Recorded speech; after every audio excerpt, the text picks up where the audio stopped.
Assalamualaikum warahmatullahi wabarakatuh.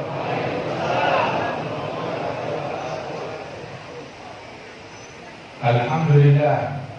Wassalatu wassalamu ala sayyidina Rasulillah Sayyidina Muhammad bin Abdullah wa ala alihi wa sahbihi wa wala. Kita bersyukur kepada Allah Subhanahu wa taala pagi hari ini kita berkumpul di majlis Al-Imam Al-Arif Billah Al-Habib Ali bin Abdurrahman Al-Habsyi. Mudah-mudahan Allah mengangkat derajat beliau, Allah berikan keberkahan kepada kita sekalian dengan berkat beliau, guru-guru kita, guru khusus Sayyidina Al-Habib Ali bin Abdurrahman bin Muhammad, diberikan kesehatan, afiat, dan semua kita yang hadir dapat berkah dari Allah Ta'ala. Amin ya Rabbal Alamin. Dibahas pada pagi hari ini hal-hal yang berkaitan dengan khusyuk. Allah Subhanahu wa taala berfirman di dalam Al-Qur'an, "Qad aflahal mu'minun." Telah beruntung orang-orang yang beriman. Siapa kalangan mereka orang yang beriman? Alladzina hum fi shalatihim khashi'un. Mereka adalah orang-orang yang di dalam salat mereka khusyuk. Khusyuk di dalam salat mereka. Khusyuk di dalam salat tersebut adalah ciri keimanan yang merupakan ciri keberuntungan. Sampai dahulu dikatakan oleh para ulama, ilmu yang pertama diangkat, ilmu yang pertama dicabut dari umat ini, ilmu yang pertama punah dari umat ini, tahu ilmu apa? Kalau di dalam riwayat ilmu faraid yang pertama. Akan tetapi juga selain ilmu faraid ada satu lagi ilmu yang pertama punah, namanya al-khusyuk. Itu ilmu yang pertama diangkat dari umat ini. Barang siapa yang masih menemukan daripada sifat khusyuk tersebut, maka dia telah menemukan barang yang teramat langka. Jaga baik-baik sifat tersebut. Sebab al-khusyuk tersebut adalah sifatnya para nabi-nabi, sifatnya para rasul, sifatnya para malaikat-malaikat yang terkasih dan terdekat kepada Allah Subhanahu wa taala. Sifatnya kaum sholihin, para wali-wali. Mereka adalah orang-orang yang mencerminkan rasa khusyuk kepada Allah Subhanahu wa taala. Al-Imam Al-Allamah Al-Habib Abdurrahman bin Abdullah Al-Faqih di dalam Al-Syafat, beliau menyebutkan tentang para wali-wali Allah. Beliau bilang bahwasanya idzaru yushharu dzikrullahi fa huwa lahum sima 'ala al-jibahi yu'rafu ma'nahum bil ishtibahi min haythu ma yu'rafu dzul jalali lahum min at-taqwa ajallu zinah 'inda liqahum tanzilu as-sakinah tahsul al-jam'iyyah al-mubinah fatadlabu al-albab bil fi'ali حال ذوي الدعوى لهم تفارق بنور فرقان يراه الذائب لا بارتفاع الجاه والخوارق ولا بحسن الوعظ والأقوال فإنهم كل منيب خاشع وكل ذي بلد منير لامع لا من يشير الناس بالأصابع وهو من السر المصون خالي. Disebutkan ciri-cirinya wali, ciri-cirinya kaum sholihin, orang-orang yang mulia di sisi Allah Ta'ala. Sebab mulia itu orang masing-masing punya persepsi siapa orang mulia. Kebanyakan persepsi masyarakat tentang orang mulia, orang soleh, wali, ulama, orang yang dikasihi oleh Allah, persepsi manusia kebanyakan tahu siapa?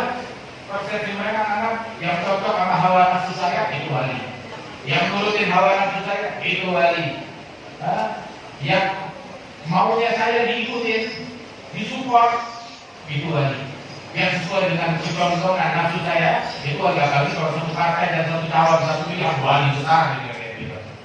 Kebanyakan orang gitu.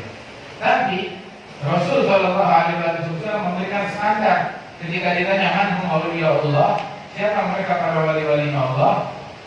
Hum alladzina idza ru'u dzukirallah. Mereka adalah orang-orang yang kalau kau lihat mereka yang disebut Allah, yang diingat Allah, yang diingat bukan tahta, bukan harta, bukan dunia, bukan partai, bukan calon, bukan apapun juga dari hal-hal yang sana. Yang diingat Allah, yang diingat Allah. Ini mimbar ini berdiri di atas mimbar di majelis kuitang, banyak puluhan, ratusan wali-wali ahli khusyuk. Hingga di antara mereka bukan orang pidato, bukan bukan tukang orasi. Tapi kalau dia berdiri di atas mimbar ini, belum ngomong, yang lihat udah nangis. Berapa banyak air mata yang dikucurkan dari Al-Habib Ali bin Abdurrahman Al-Habsyi berdiri di atas mimbar ini mentalkinkan kalimat La ilaha illallah. Hanya orang tua yang pada nangis, meneteskan air mata. Enggak satu, enggak dua, semuanya. Kalimat La ilaha illallah yang tiap hari kita lantunkan, tiap hari kita dengar.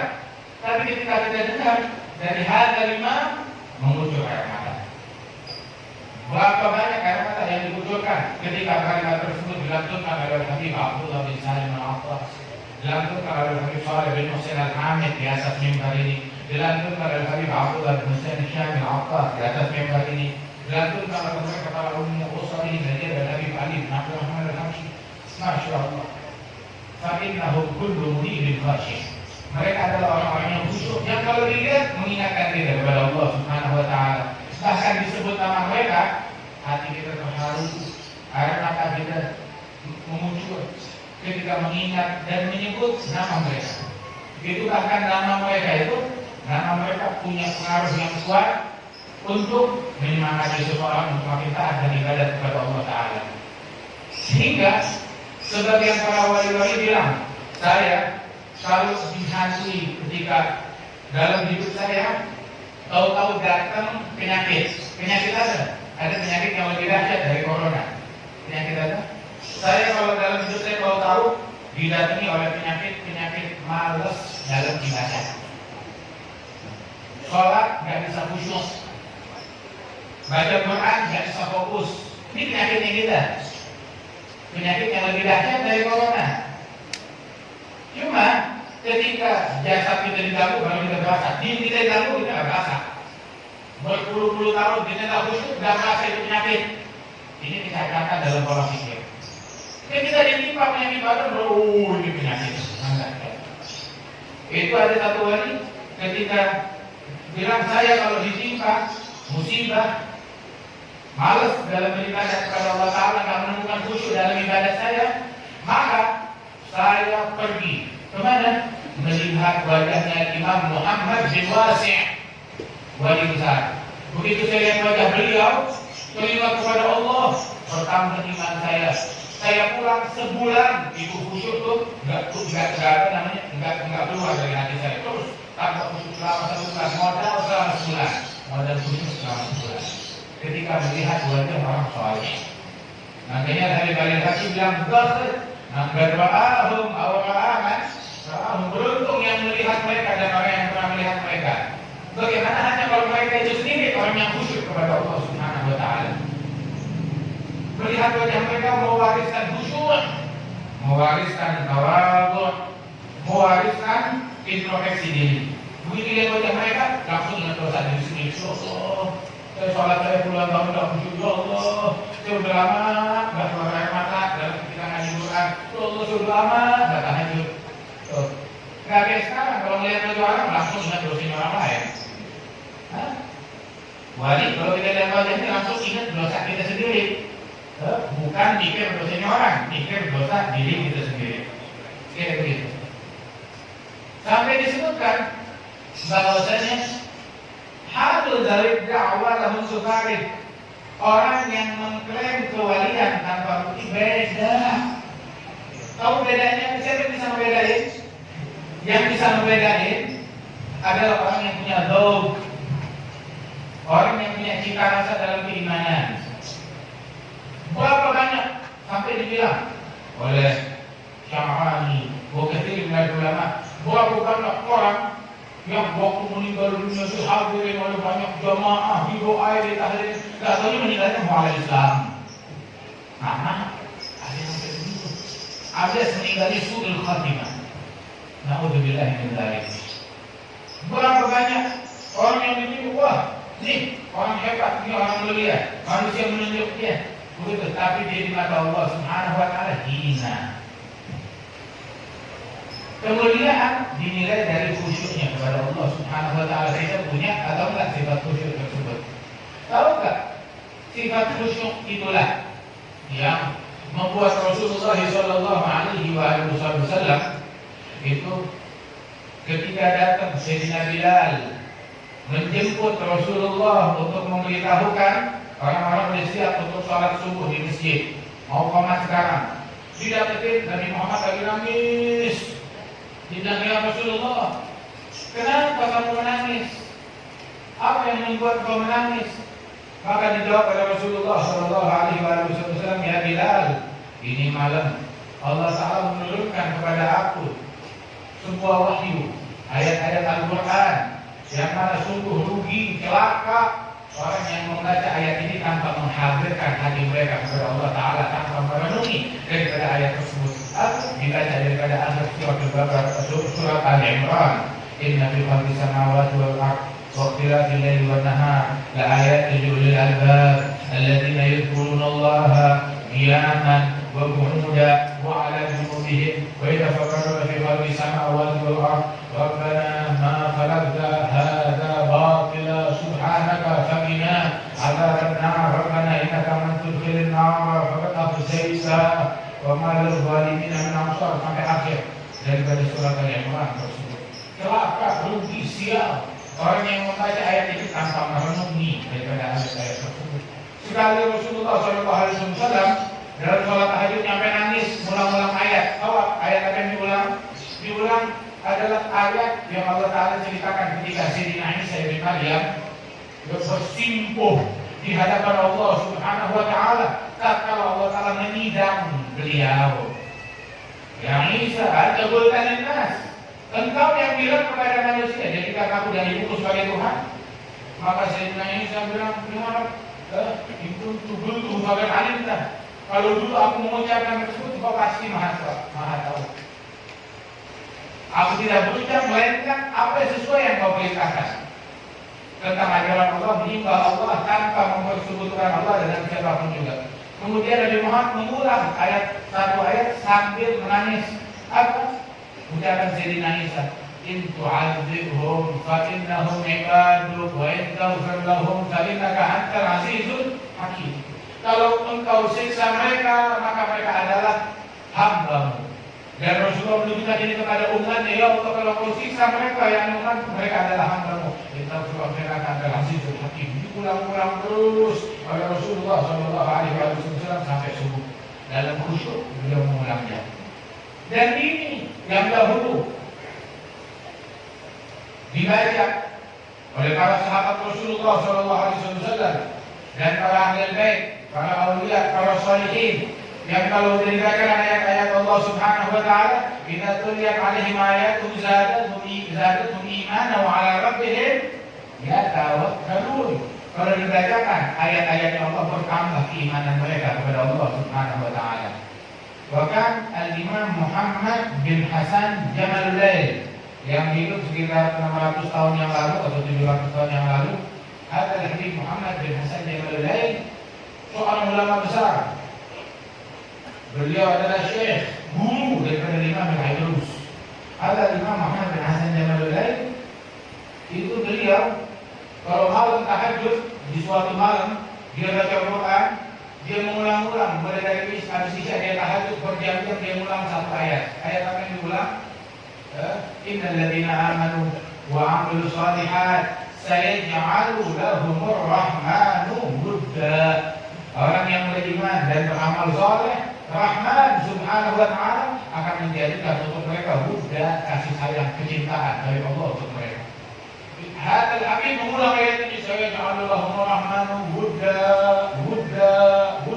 terus sampai subuh diulang-ulang oleh beliau radhiyallahu anhu. Bahkan Al-Imam Al-Habib Muhammad bin Abdurrahman Al-Attas, sahib ratib, Habib Muhammad bin Abdurrahman Al-Attas, itu beliau tiap malam dia tutup witirnya itu dengan satu rakaat. Di rakaat yang terakhir itu dia baca qunut, seperti qunut yang kita biasa baca subuh. Tiap malam dia baca qunut waktu sholat witir. Dia baca Allahumma hdina fiman hadait, diulang-ulang sampai subuh. Begitu diulang-ulang, Allahumma hdina fiman hadait, Allahumma hdina fiman hadait, Allahumma hdina fiman hadait, diulang-ulang sampai nangis, ya, sampai subuh.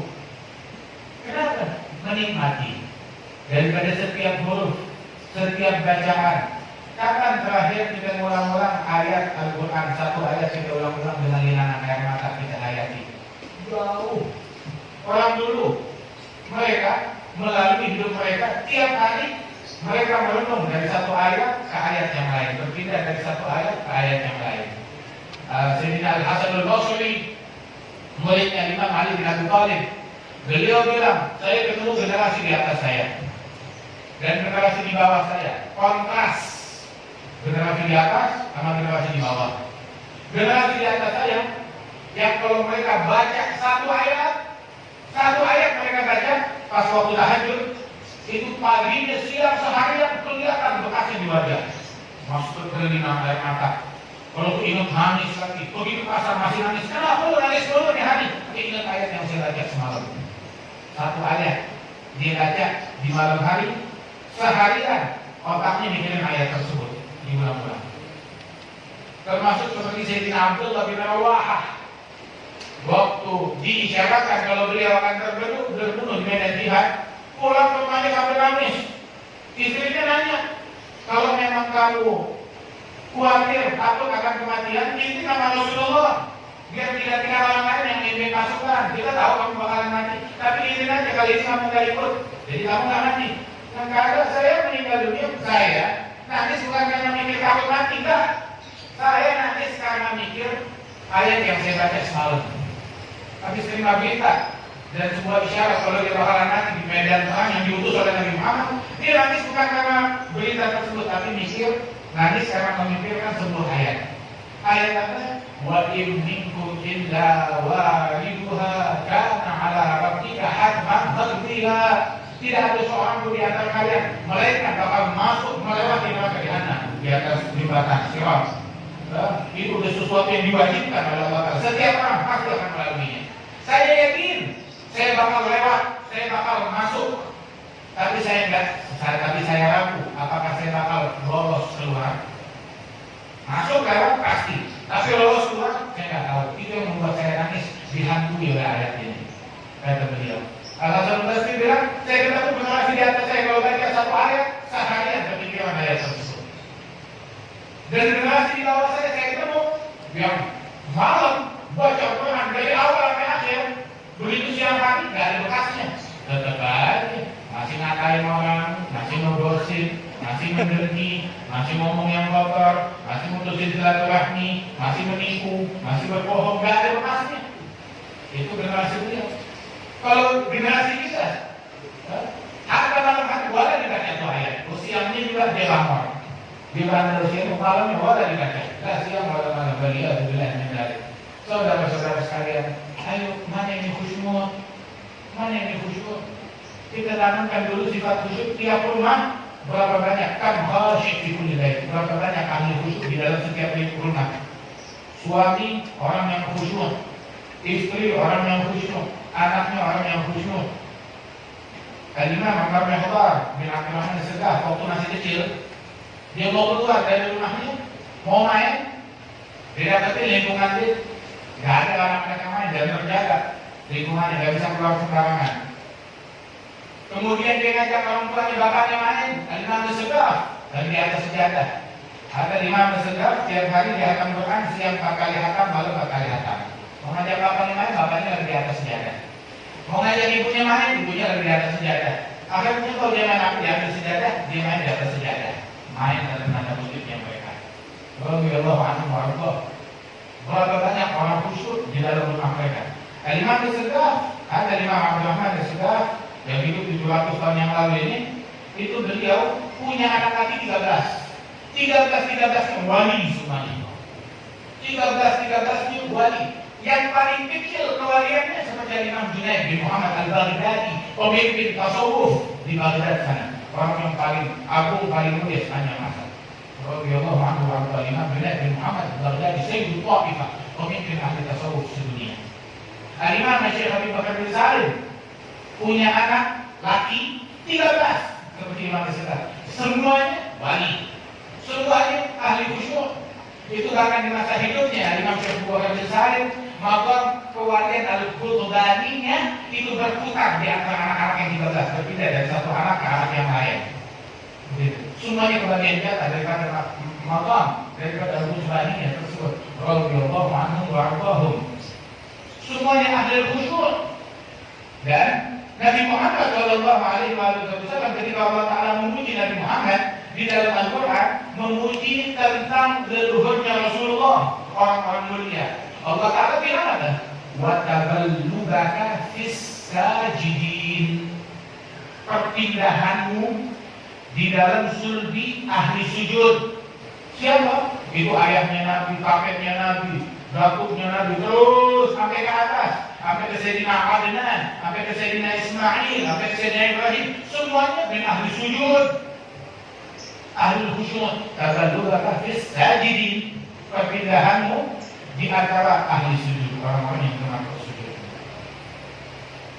Di rumah kita boleh jadi keluarga kita yang kekurangan makanan, yang kekurangan pangan, yang kekurangan dari sisi ekonomi, tapi nggak ada seorang pun di antara mereka yang kekurangan khusyuk. Tundangan dulu orang tua kita, leluhur kita. Berkah hidup mereka dunia dan akhirat. Orang sekarang handphone punya, dasi punya, segala hal dia punya, internet dia punya, khusyuk dia nggak punya. Khusyuk dia nggak punya. Begitu. Ama tahu orang yang punya utang punya, banyak. Makin banyak dasinya, makin banyak utangnya. Makin banyak kartunya, makin banyak utangnya. Waliyahulillah min dzalik. Wah, karena itu ayo jangan kita terbuai tertipu kemuliaan di dalam harta, di dalam tahta, di dalam masa, di dalam kedudukan, di dalam hal-hal duniawi. Raih kemuliaan di dalam khusyuk kita kepada Allah Subhanahu wa taala. Mudah-mudahan Allah Taala anugerahkan kita khusyuk dan Allah Subhanahu wa taala gabungkan kita di dalam barisan kaum khashi'in. Dan Allah Taala memberikan kepada kita kelezatan di dalam tilawah, di dalam ibadah, di dalam zikir, di dalam sujud, di dalam salat. Amin ya rabbal alamin. Allah menja'al jam'ana hadza jam'an marhuma. Tafarraqna min ba'dihi tafarruqan ma'suma. Wa la taj'al fina wa la minna wa la ma'ana shaqiyyan wa la mahruma. Wa sallallahu ala sayyidina Muhammadin nabiyil ummi wa ala alihi wasallam. Wa akhiru da'wana alhamdulillahi rabbil alamin. Assalamu alaikum.